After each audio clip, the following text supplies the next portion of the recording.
Hi மக்களே, welcome to பிரியோடாக்ஸ். இன்னைக்கு நம்ம வீடியோவில் எதை பற்றி பேச போகிறோம்னா, பல பெண்களுக்கு மிக முக்கியமான ஒரு விஷயத்தை பற்றி தாங்க பேச போகிறோம். கர்ப்பகால பிரச்சனைகளை இயற்கையாக எப்படி நம்ம தீர்க்க முடியும் அப்படின்றத பற்றி தான் இன்னைக்கு நம்ம தெரிஞ்சுக்க போகிறோம்.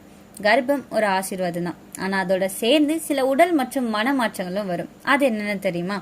வாந்தி, மயக்கம், செரிமானக்கேடு, இரத்த அளவு குறைவு, மலச்சிக்கல், உடல் வீக்கம், தூக்கமின்மை, ஆற்றல் குறைவு, மன அழுத்தம்.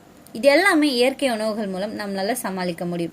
அது என்னன்னு நான் இன்னைக்கு விரிவாக சொல்ல போறேன். அதுக்கு முன்னாடி பிரியோடாக்ஸ் சேனலை சப்ஸ்கிரைப் பண்ணாதவங்க தயவு செஞ்சு சப்ஸ்கிரைப் பண்ணிங்க. மறக்காம பக்கத்தில் இருக்க அந்த பெல் ஐக்கானை ப்ரெஸ் பண்ணிக்கோங்க. வாங்க வீடியோக்குள்ள போகலாம். ஃபர்ஸ்ட் நம்ம லிஸ்ட்ல இருக்கிறது வெந்தயக்கீரை. ரத்த சொகை குறைக்கவும் தாய்க்கு இரும்பு சத்து அதிகரிக்கவும் இது உதவியா இருக்கு. கொஞ்சமா வெந்தயக்கீரை வறுவல் அப்படி இல்லைன்னா சாம்பார்ல சேர்த்து தினமும் சாப்பிட்டு வந்தோம் அப்படின்னா அருமையான ரிசல்ட் நமக்கு கிடைக்கும். அடுத்தது வாழைப்பழம். கர்ப்பகால மலச்சிக்கல் பிரச்சனைக்கு மிகவும் சிறந்ததுங்க.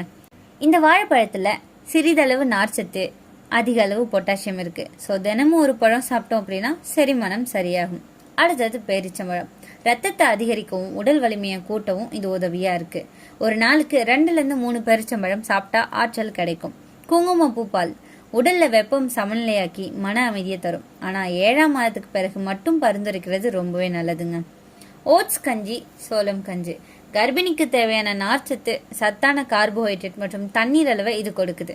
மலச்சிக்கல், வாந்தி, மயக்கம் குறைக்க உதவியா இருக்கு. அடுத்தது பச்சை கீரைகள்.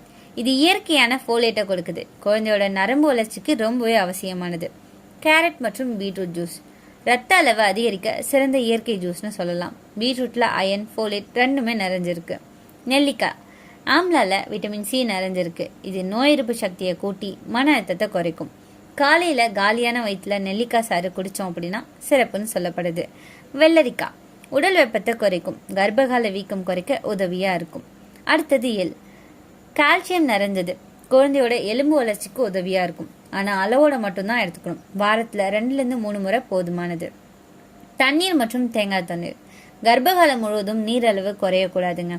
தினமும் குறைஞ்சது 3 லிட்டராவது தண்ணீர் குடிக்கிறது அவசியம். 1 கப் இளநீர் குடிக்கிறது ரொம்பவே நல்லது. உடல் வீக்கம் மற்றும் தலைவலி குறைக்க இது உதவியா இருக்கும். நெய். சிறிதளவு நெய் சாப்பிட்டோம் அப்படின்னா செரிமானம் சீராகும். தோல் உலர்ச்சி குறையும். இயற்கையான கொழுப்பு தாய்க்கு ஆற்றலை தரும். எலுமிச்சை சாறு வாந்தி உணர்வை குறைக்க இயற்கை மருந்துன்னு சொல்லலாம். காலை நேரத்துல வெதுவெதுப்பான நீர்ல சில துளி எலுமிச்சை சாறு, சிறிது தேன் சேர்த்து குடிச்சோம் அப்படின்னா வாந்தி உணர்வை குறைக்க முடியும்.